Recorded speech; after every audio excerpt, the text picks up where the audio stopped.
semua, yang saya hormati Ibu Lili Ramadhani DME selaku dosen pengampu mata kuliah ekonometrika.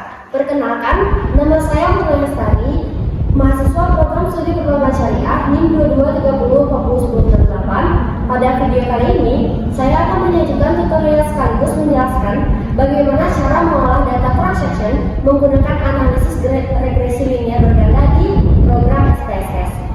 Bisa teman-teman lihat di layar monitor. Di sini saya menggunakan data sekunder tahun 2023 mengenai faktor-faktor yang mempengaruhi profitabilitas bank syariah di Indonesia pada tahun 2023. Saya mempunyai sampel sebanyak 30 sampel.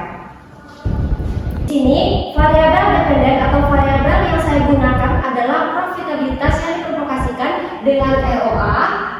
Sedangkan untuk variabel independennya saya menggunakan 4 indikator. Yang pertama CAR, FDR, NPF, dan BOPO. Yang kita copy data kita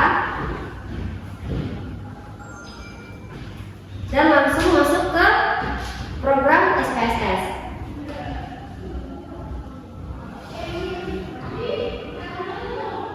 Kita tempel di sini. Pertama kita harus mengubah nama-nama variabel tersebut. Pertama yaitu X1, X2, X3, Y, dan X4. Selanjutnya kita mengubah nama label. Yang pertama, yang pertama yaitu CAR, kedua NPF, ketiga ROA, keempat FDR, maaf teman-teman, FDR, DR, ROA, dan BOPO. Selanjutnya, klik Analyze, Regression, dan Linear.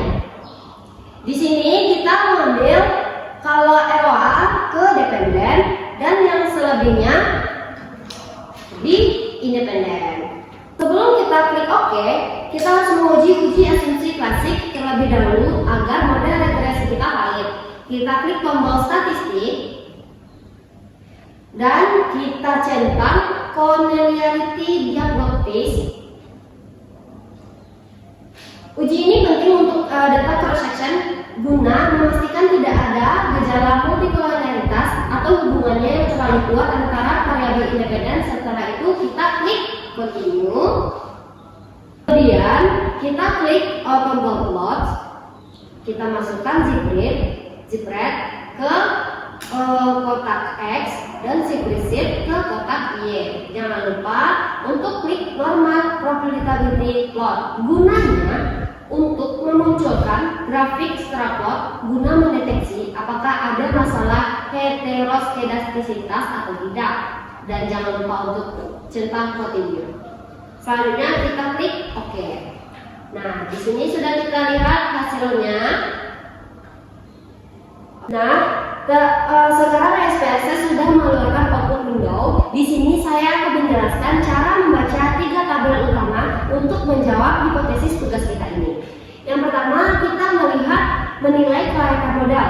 Yang paling utama yaitu tabel modal summary dan ANOVA. Di sini kita ada modal summary dan tabel ANOVA. Pertama, kita lihat tabel modal summary yang ini. Pada nilai R-square-nya terdapat nilai R-square ini menunjukkan seberapa besar persentase variasi dari ROA yang bisa dijelaskan oleh CAR, NPF, FDR, dan BOPO secara bersama-sama. Nilai R atau koefisien korelasi diperoleh nilai sebesar 0,987 yang menunjukkan bahwa hubungan antara variabel independen CAR, NPF, FDR, BOPO secara bersama-sama terhadap variabel dependen atau ROA memiliki tingkat hubungan atau korelasi yang sangat kuat. Nilai R-square koefisien determinasi diperoleh sebesar 0,975. Hal ini berarti sebesar 97,5% variasi nilai turunnya profitabilitas ROA 30 bank syariah mampu menjelaskan oleh variabel CAR, NPF, FDR, dan BOPO, sedangkan sisanya yaitu 2,5% dipengaruhi oleh variabel lain di luar model penelitian ini. Selanjutnya, kedua kita lihat tabel alfa di sini.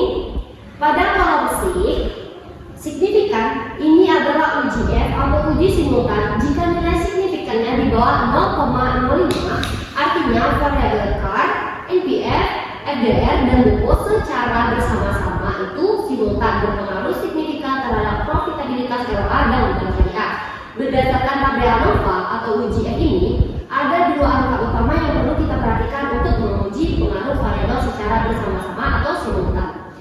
Nilai F di sini diperoleh nilai F itu sebesar 241,646 dan nilai SIG-nya diperoleh SIG sebesar 0,00. Interpretasi dan keputusannya, karena nilai ini signifikan sebesar 0,00 lebih besar 0,00 lebih kecil dari 0,05, maka model regresi ini dinyatakan layak dan valid. Kesimpulannya, secara bersama-sama simultan variabel independen CAR, NPF, FDR, dan BOPO berpengaruh signifikan terhadap profitabilitas ROA pada Bank Syariah Indonesia. Baiklah, selanjutnya yaitu hasil uji parsial atau uji P. Dari 4 variabel yang saya uji, hanya BOPO yang berpengaruh signifikan terhadap ROA dengan nilai signifikan 0,00 di bawah 0,05. Berpengaruhnya nilai negatif, artinya semakin tinggi biaya operasional BOPO, maka profitabilitas ROA akan semakin menurun.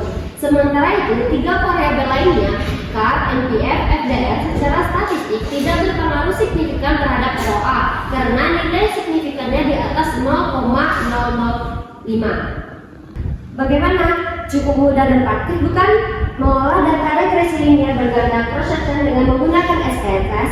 Kesimpulannya, melalui aplikasi SPSS kita melihat dengan jelas variabel mana saja di antara CAR, FDR, NPF, dan BOPO memberikan dampak besar terhadap profitabilitas di perbankan syariah di Indonesia di tahun 2023. Sekian video tutorial penjelasan dari saya untuk memenuhi tugas ekonometri ini. Terima kasih banyak atas bimbingannya kepada Ibu Lili Ramadhani serta perhatian dari teman-teman semua. Mohon maaf segala kekurangan saya. Saya tutup dengan Assalamualaikum warahmatullahi wabarakatuh.